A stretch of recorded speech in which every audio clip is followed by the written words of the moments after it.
there was obviously one very entertaining game that we were at the weekend, Michael, involving Daejeon. I think the fact that they were able to get a draw was massive for sort of belief and confidence because they struggled with Incheon's forward line, I thought, and the pace on the counter in particular. They looked flustered at times, and the passing wasn't what we saw against Gangwon in the first game. The Steelers then this weekend, Pohang at home, will be their biggest test so far, and will be a real sort of barometer to see whether they can cope with the really big teams in K League One.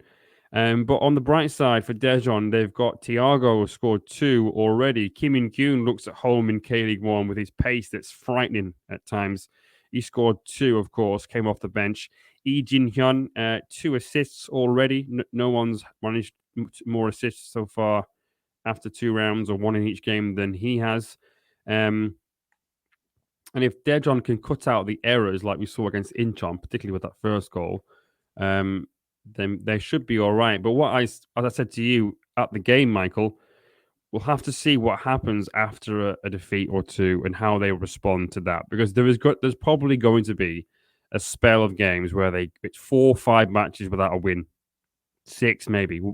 They have to see how they ride that out and how they respond. But again, Thiago hitting the ground running, that's always a big thing. If you bring in a striker into K League One, if your forward line is misfiring, like we just said with Jeju, it makes all the difference.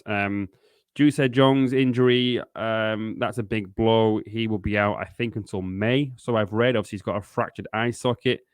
So we'll have to see how they come out of the game with Pohang. But so far, yeah, it's been good. Obviously, as we now learn, I think perhaps when we talk about Gangwon, is that it was a poor Gangwon. Daejeon were good on the first game of the season, but Gangwon were poor.